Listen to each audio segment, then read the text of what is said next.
幕へ引き大撃機それぞれ鉄火の玉を抱き航空に編隊を整え The soldier reading these pages would do well to reflect on the wisdom of the statement exhibited in a Japanese shrine. Woe unto him who has not tasted defeat. Defeat brings into sharp focus the causes that led to failure and provides a fruitful field of study for those soldiers and laymen who seek in the past lessons for the future. Orlando Ward, Chief of Military History, 1952. 総兵等しく夢に描く死は不当眼下にあり一体は飛行場へ敵航空力覆滅の巨弾を見舞う一体は真珠湾内深く突入我が奇襲見事成功せり比嘉の海軍勢力は一瞬にして逆転する帝国海軍万歳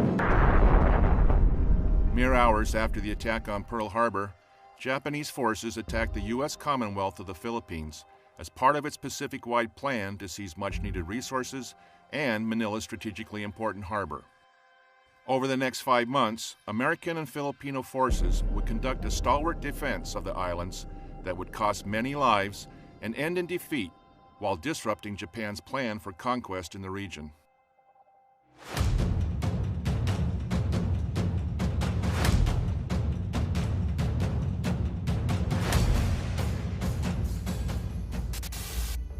By 7 December 1941, the Philippines, a chain of 7,000 islands in the Pacific, had been a U.S. territory for over 40 years.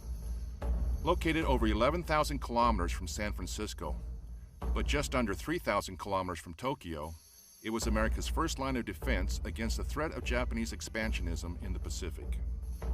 With Japan already in control of the island of Formosa to the north, the Marshall, Caroline, and Gilbert Islands to the east, and occupying a significant part of China to the northwest, the U.S. military garrison in the Philippines was all that prevented Japan from consolidating its gains and driving south to seize the Dutch East Indies' valuable resources of oil and rubber.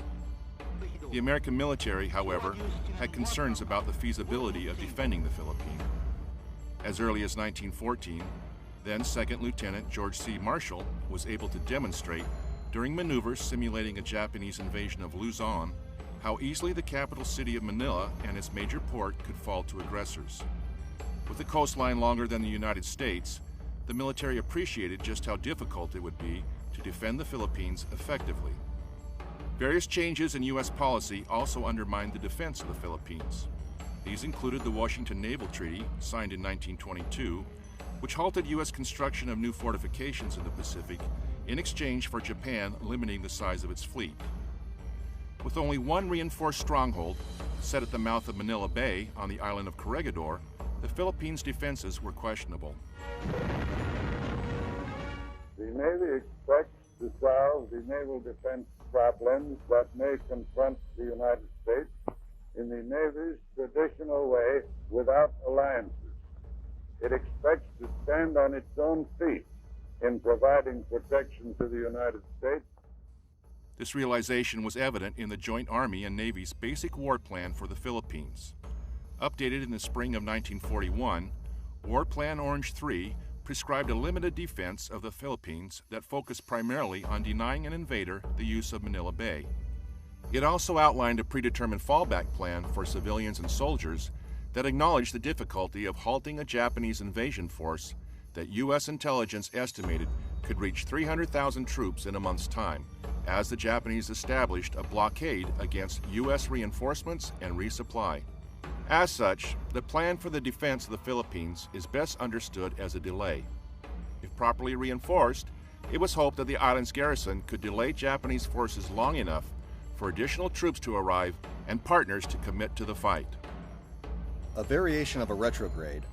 A delay is when a force under pressure trades space for time by slowing down the enemy's momentum and inflicting maximum damage on enemy forces without becoming decisively engaged.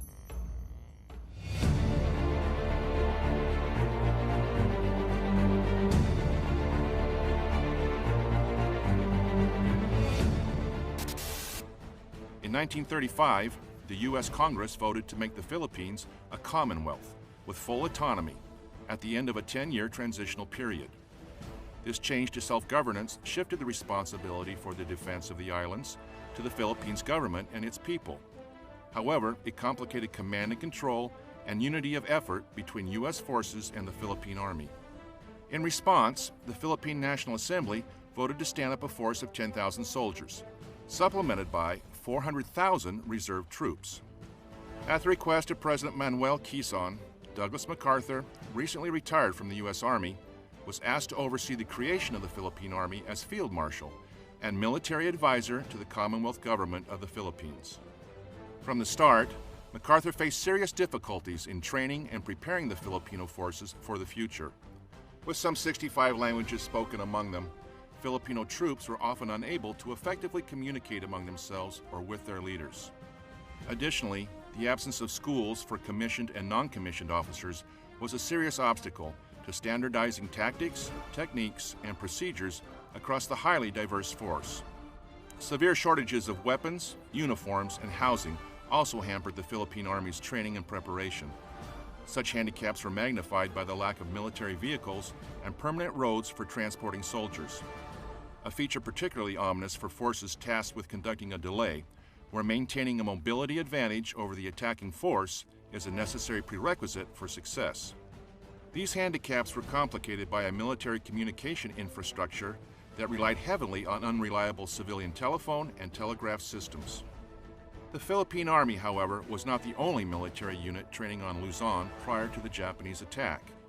In 1941, the U.S. Army's Philippine Department, under the command of Major General George Grunert, was headquartered out of Fort William McKinley with over 22,000 soldiers.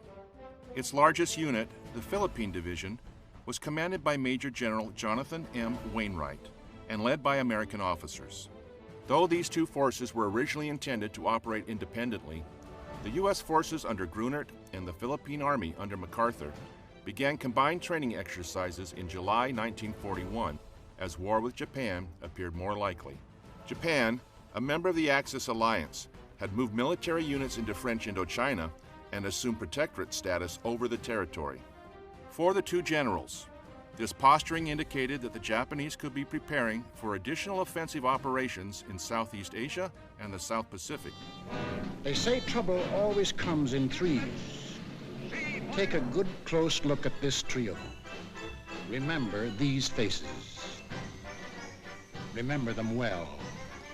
If you ever meet them, don't hesitate. Intelligence analysts assess adversary actions and the posture of their forces to determine their intent and identify indications that can be used to warn of a pending attack. Indications and warnings are tied to timelines that inform commanders of how long before an adversary is capable of attacking and which course of action they are likely to pursue. These timelines enable the planning and response framework to react in accordance with the severity of the indication and the estimated enemy course of action. Commanders can then execute measures to deter the enemy from continued hostile acts while posturing friendly forces to respond if deterrence fails. The occupation of French Indochina triggered a response from the United States designed to ward off further aggression by the Japanese. After placing a freeze on all U.S.-based Japanese assets, President Franklin Roosevelt then halted shipments of rubber, iron, and fuel to Japan and began planning for the military reinforcement of the Philippines. President Roosevelt's actions, designed to deter further Japanese aggression in the region, are examples of flexible deterrent options, or FDOs. FDOs are established to deter actions before or during a crisis and may be used to prepare for future operations. They are developed and executed using each instrument of national power, diplomatic, informational, military, and economic, but are most effective when used in concert. FDOs provide options for decision makers during emerging crises to allow for gradual increases in pressure to avoid unintentionally provoking full-scale combat, while simultaneously enabling leaders to develop the situation and gain a better understanding of an adversary's capabilities and intentions.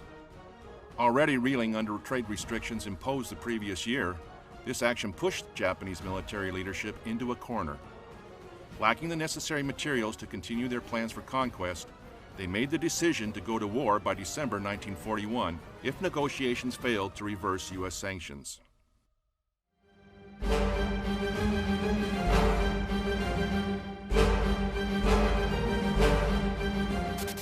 Sensing the coming conflict, President Roosevelt moved to defend the Philippines by combining the territorial Philippine Army with the U.S. Army units already stationed there.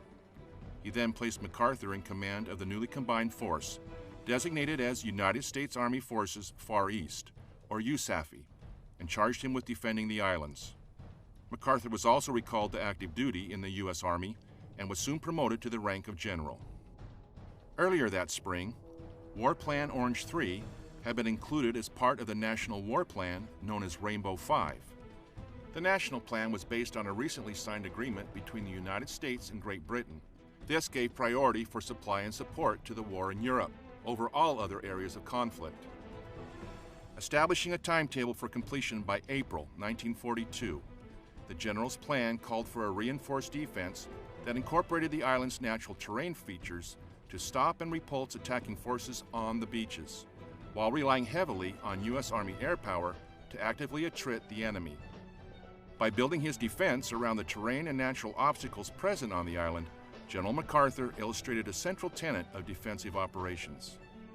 According to Army doctrine, the commander always takes advantage of the terrain when planning how to position forces and conduct operations. The terrain dictates where a delaying force can orient on a moving enemy force and ambush it.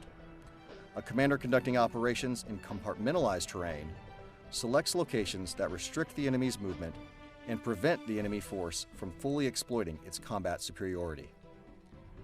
Chief of Staff General George C. Marshall was personally familiar with the Philippines, and after reviewing MacArthur's plan, authorized immediate transportation of the essential supplies and reinforcements that he had requested.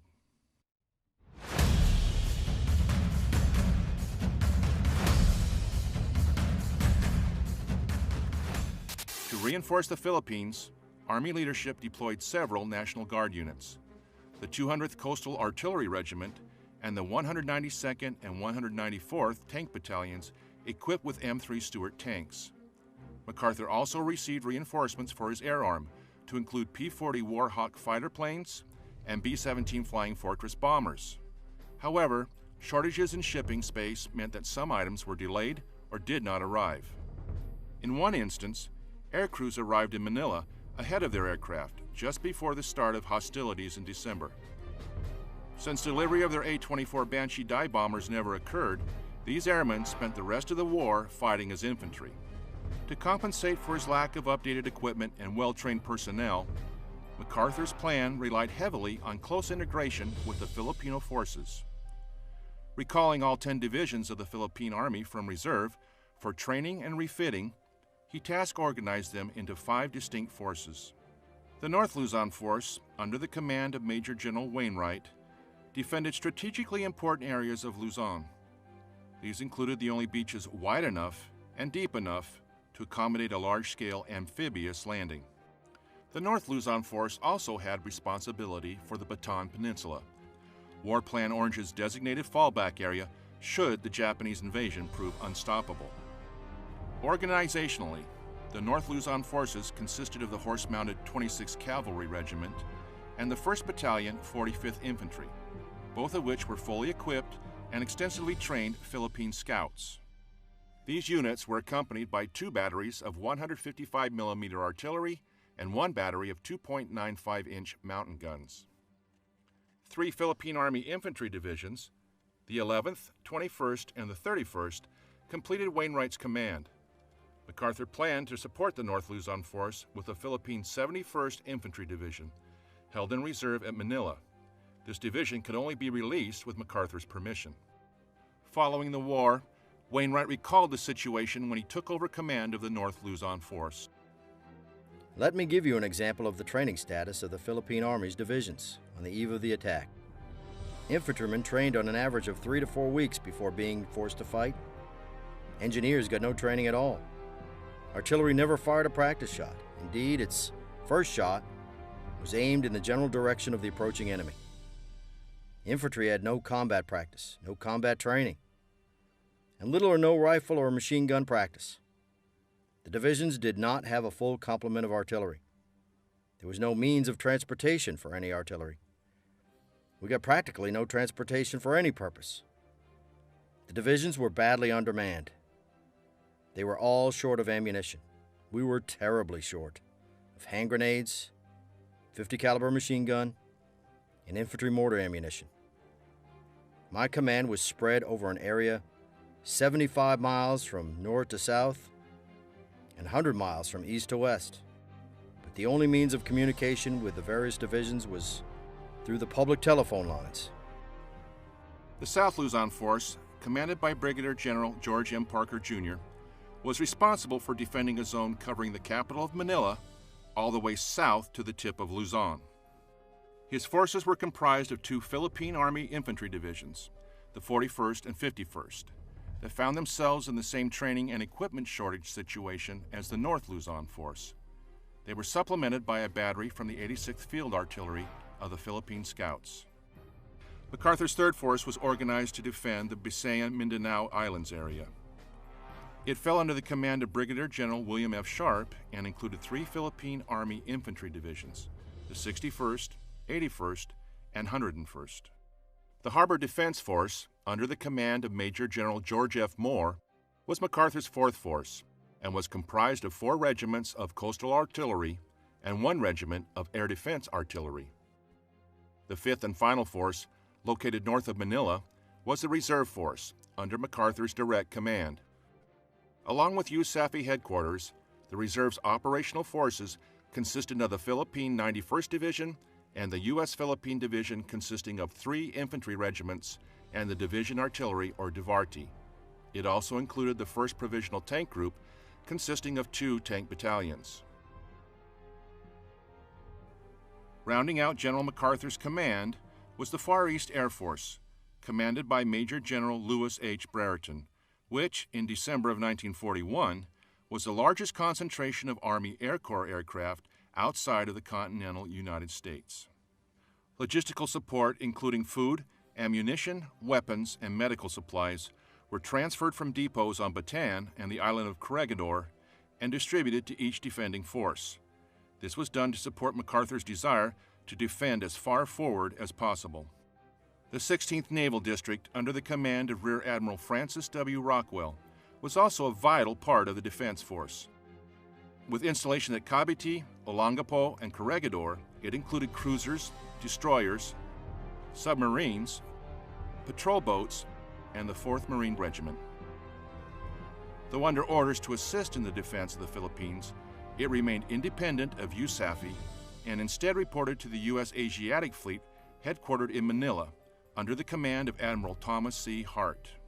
A testament to the early growing pains associated with creating a joint force, this lack of a unified command was not unique to the Philippines and plagued U.S. operations throughout much of the Pacific Campaign.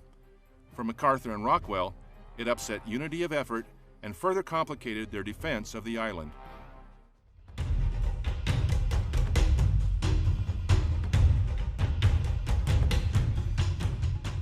Running low on resources in the summer of 1941, the Japanese prioritized the seizing of the Dutch East Indies and the Malay Peninsula ahead of all other goals. We were in their way. We had to be removed. But in the Japanese way. To do this, they understood that the U.S. naval forces stationed at Pearl Harbor needed to be neutralized, and that the threat from U.S. naval and air power in the Philippines had to be addressed.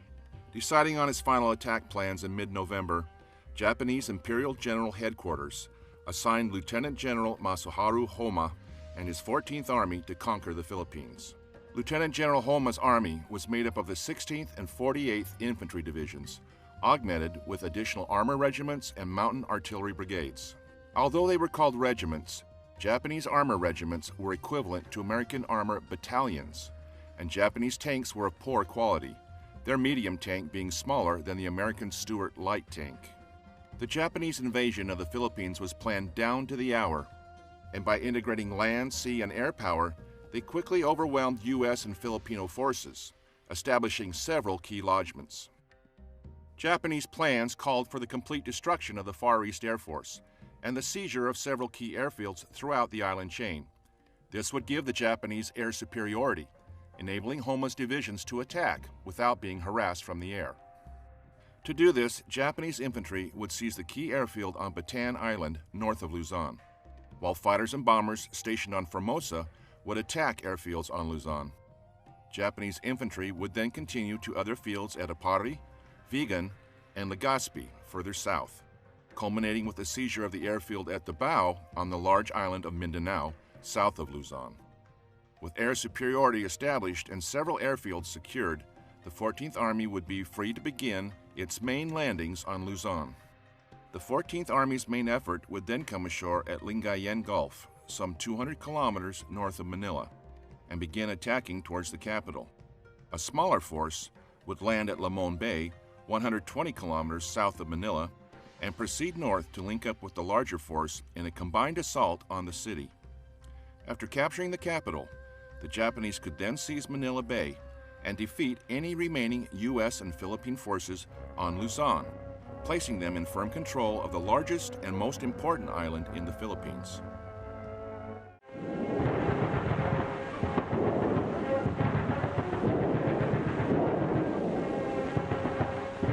The attack on Pearl Harbor signaled the start of the invasion of the Philippines. U.S. Asiatic Fleet Headquarters in Manila was the first to be notified at 0230 hours local time on 8 December.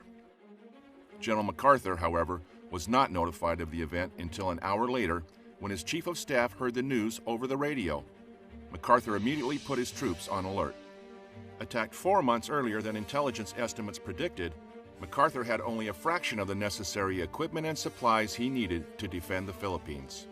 As the Japanese began their invasion, the majority of MacArthur's soldiers, and in particular the Philippine Army troops, lacked even the most basic necessities, from boots and helmets to serviceable rifles and ammunition. More importantly, they lacked the training necessary to fight as units in the field. In contrast, the Japanese forces were better trained and well equipped, with units having prior battlefield experience obtained during the ongoing Sino-Japanese War. Concerned that his airfields and aircraft might suffer the same fate as those in Hawaii, Major General Brereton requested permission for his B-17s to begin bombing the Japanese airfield on Formosa.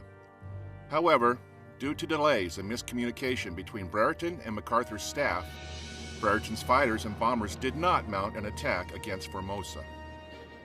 Instead, Japanese fighters and bombers, based only 800 kilometers away on Formosa, arrived over Clark and Iba airfields. With little opposition from antiquated anti-aircraft guns, the enemy attacked both facilities, destroying their radar equipment and strafing or bombing the aircraft that had been holding for permission to attack the Japanese. According to plan, Japanese infantry landed unopposed on Bataan Island that same morning. They then proceeded to seize and secure the U.S. airfield located there and to establish a base for their short-range fighters. More importantly, the destruction of over half of Army Air Force assets at Clark and Iba airfields established Japanese air superiority over the Philippines on the first day of the war.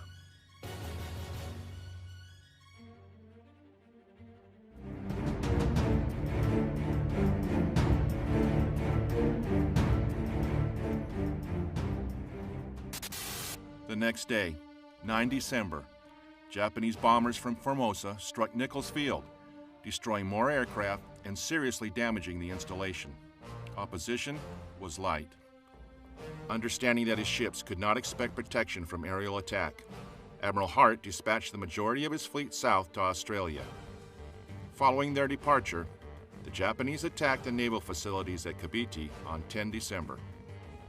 As Cavite burned, Japanese infantry, supported by naval aircraft and gunfire from the Japanese fleet, landed on Camiguin Island north of Luzon. The few U.S. aircraft left operational attacked units of the 2nd Formosa Regiment as it came ashore at Vigan and Apari, sinking one Japanese minesweeper and damaging 4 other vessels.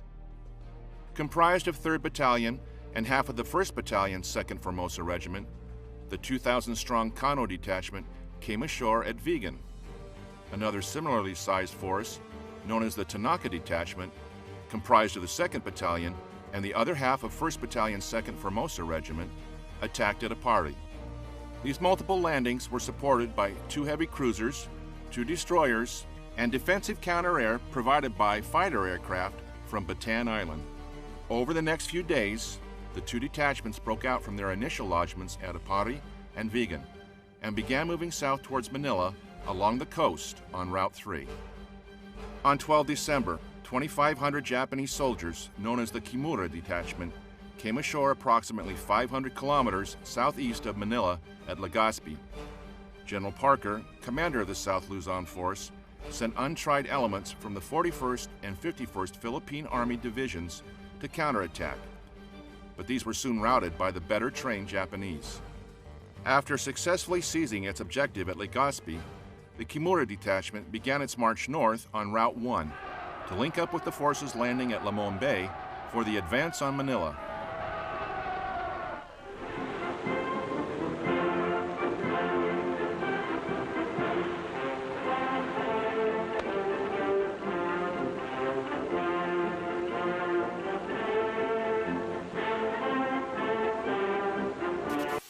Keeping to Lieutenant General Homa's timetable for the taking of the Philippines, enemy landings until now had been minor incursions. However, on 22 December, Homa's main effort came ashore along the Lingayen Gulf. Comprised of the entire Japanese 48th Division, with attached elements of the 16th Division, Homa's Lingayen force totaled just over 40,000 soldiers. Following a carefully timed plan that called for landings at 3 different locations, along a 24-kilometer stretch of the Gulf, the first wave of Japanese landing craft approached the beaches at 0500. Beginning in the south, units of the 47th Infantry Regiment and elements of the 48th Mountain Artillery landed at the village of Aguu. Overcoming rough seas and weak resistance from unseasoned units of the 11th Philippine Infantry Division, the Japanese landed most of their forces with minimal loss. The middle landing was conducted by units of the 1st Formosa Infantry Regiment and elements of the 48th Mountain Artillery at the village of Arangay.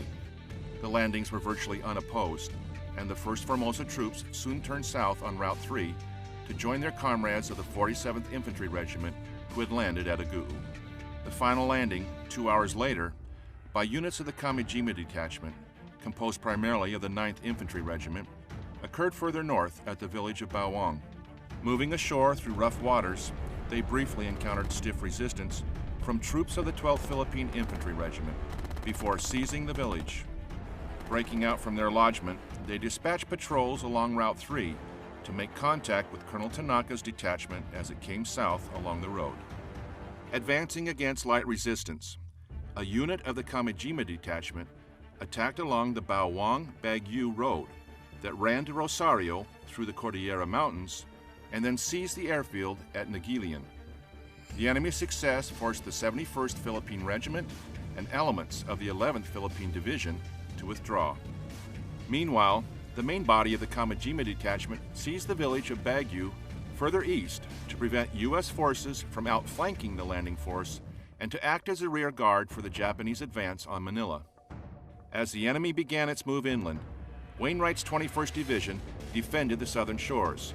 This left the soldiers of the 26th Cavalry Philippine Scouts, led by Colonel Clinton A. Pierce, to defend against Japanese movements south along Route 3 from the village of Puzurobio.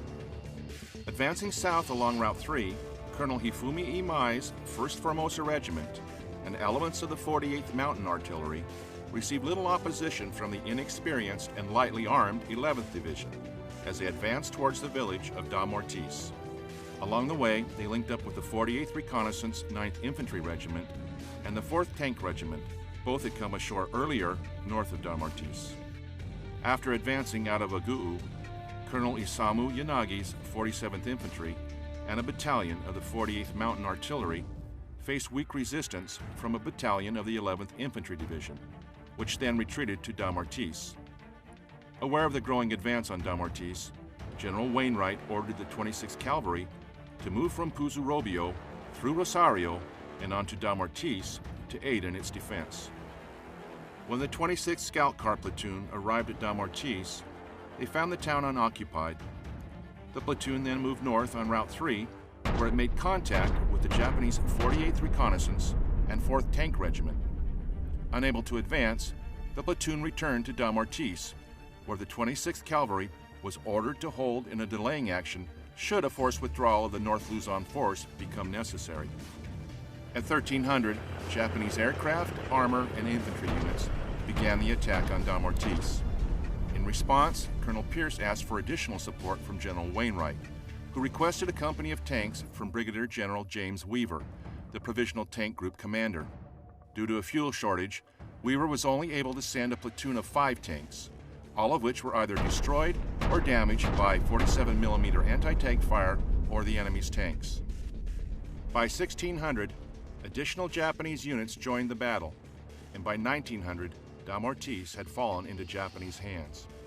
Ordered to withdraw, Colonel Pierce's cavalry paid a heavy price in lives and horses, while performing successful delaying actions to protect the 11th Division's right flank. Attacked by the Japanese upon their arrival in Rosario, the 26th Cavalry Regiment was forced to withdraw again, this time further to the south, where they were ordered to hold the road junction between Rosario and Baguio until its defenses became untenable.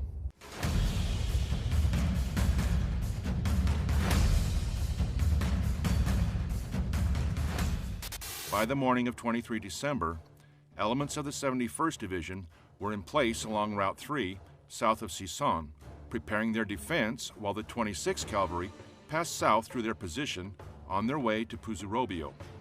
Although it may seem simple, a rearward passage of lines conducted under pressure from an attacking enemy is a difficult operation that requires close coordination and planning between the stationary and passing units to prevent fratricide. Rearward passage of lines are also important enabling operations for a delay or other retrograde, maintaining enemy contact while allowing for the recovery of security or other forward forces. While similar in planning and execution to a forward passage of lines, a rearward passage of lines is more difficult as the enemy likely has the initiative, and the rearward passing soldiers are often fatigued and disorganized from battle. Friendly forces may also be more difficult to recognize because the enemy may be intermixed with them. To mitigate these issues, the passing and stationary units co-locate their command posts and agree upon clearly defined, often restrictive, control measures. They identify a battle handover line to delineate the area that the stationary unit commander will assume control of once 2/3 of the passing force has crossed.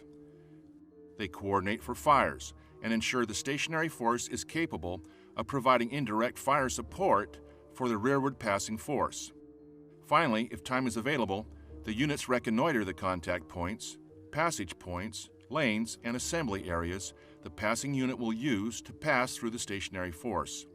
They also identify any obstacles and friendly battle positions in the AO. The rearward passage of lines begins when the passing unit links up with the guides from the stationary unit at the predetermined contact points. The guides then lead the passing force to the passage points and along the lanes through the stationary force. The order of march is typically sustainment units first, followed by the main command post, functional units such as engineers, and finally combat units. If the enemy force continues to press its attack during the passage, the passing unit controls the battle while the stationary unit monitors the passage of lines until the battle handover occurs. Once the passing unit hands over control of the battle to the stationary unit initiates and clears calls for all fires forward of its location. While the 26th Cavalry Regiment executed its rearward passage of lines, the 91st Division, recently attached to the North Luzon Force and held in reserve, sent the 91st Regimental Combat Team to reinforce the 71st Division by taking up a position just north of Puzurobio along the road. The first attack of the morning was made by the Japanese 47th Infantry Regiment against the 71st Division, whose artillery held up their advance until noon. Reinforced by the 48th Reconnaissance and 4th Tank Regiments, the Japanese directed close air support on their positions, forcing the 71st to fall back to a line in front of the town of Puzurobio, where they were to link up with the 91st Regimental Combat Team already in place. After a hasty meeting of the American commanders, the 26th Cavalry Regiment was then ordered to retire to Binalonan and set up an outpost for the division to fall back through should it become necessary. The Japanese entered the town of Sison around 1900, while the 26th Cavalry Regiment moved south and the 91st Combat Team prepared their defense outside Puzurobio.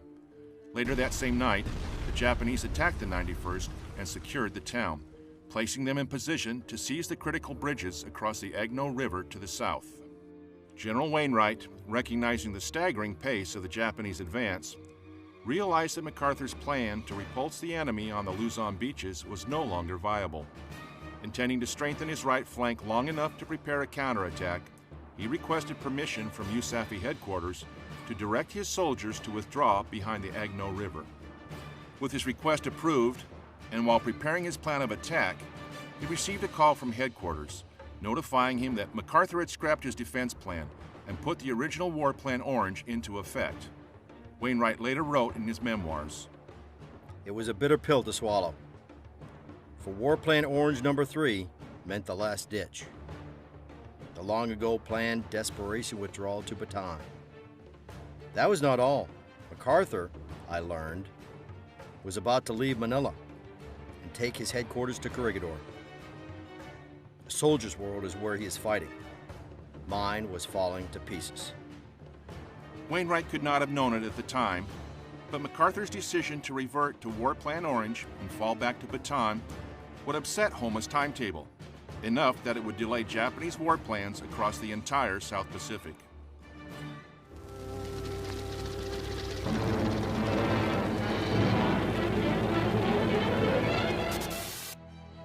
Christmas Eve arrived with the landing of Japan's Lamon Bay Force, 322 kilometers to the south of the Lingayen Gulf, under the command of Lieutenant General Susumu Morioka. Coming ashore with 7,000 soldiers of the 16th Division at 3 different locations, they could not have picked a better moment to attack. Having been denied permission to move any artillery defending the western approach to Manila, the South Luzon force was also in the process of repositioning its maneuver forces when the Japanese began landing. The first attack came at Malban, where elements of the 1st Regiment, Philippine 1st Regular Division, defended against the enemy by laying down effective enfilading fire. By 0830, the Japanese had seized Malban and forced the defenders to fall back 8 kilometers to the west. There, they vigorously defended their position, delaying the enemy's further advance. Further south, at the town of Sion, the 2nd Landing Force came ashore at 0700 and met with little resistance. The Japanese then divided their forces, advancing elements along the Manila Railroad toward Tayabas Bay, while other units moved south to link up with the Kimura Detachment, currently marching up Route 1 along Sumalong Bay. The 3rd and main landing force came ashore south of Antimonan, where it engaged with Company A, 52nd Infantry Regiment, Philippine 51st Division. The Japanese seized the town at 1100. A Japanese reconnaissance unit, supported by light bombers, also advanced to seize the town of Malikbay. Sustained attacks by enemy aircraft forced the defenders to fall back from the village and set up defensive positions 6.4 kilometers to the west, near the town of Binihan. By the evening of the 24th, while still attempting to delay the enemy from advancing along Route 1 toward Pagbilao, the defenders were overwhelmed and fell back under cover of darkness. The day ended with MacArthur ordering General Parker, the South Luzon Force commander, to organize the Bataan Defense Force and prepare the peninsula's defenses. 24 December was a difficult day for the North Luzon Force as well. With the Japanese already advancing on the Agno River, the 26th Cavalry Regiment attempted to delay them north and west of Binalonan. Mounting a fierce defense, the 26th stopped the first attack made by the Imperial Japanese Army's 4th Tank Regiment. The tanks then swung to the west to bypass the 26th, but the cavalry counterattacked and the Japanese were once again unable to advance. The Japanese then sent up more tanks and the 2nd Formosa Regiment as reinforcements. This put the cavalry at serious risk, but they were too deeply engaged to break contact.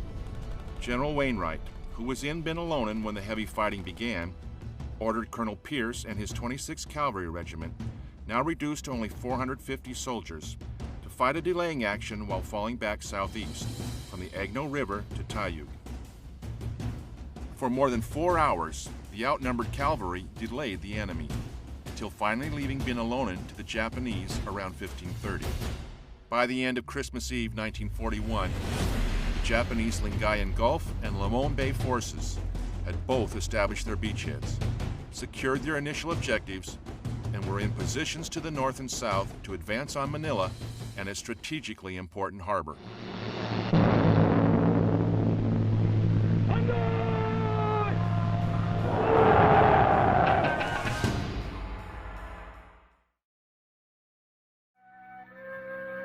I, the Whistler, know many things, for I walk by night. We interrupt our previously scheduled program to bring you this important news bulletin. Japanese soldiers have seized control of the Philippines' capital city of Manila and are marching against our remaining forces dug in on Bataan. As a result, President Roosevelt has ordered General Douglas MacArthur to leave the territory immediately. Without the ability to send supplies and reinforcements or to rescue those soldiers remaining behind, they are now left to rely more than ever on their skills and courage to survive.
These people know how to work. The kind of people that idolize this American because he stands for everything we promised and are doing for the Philippines.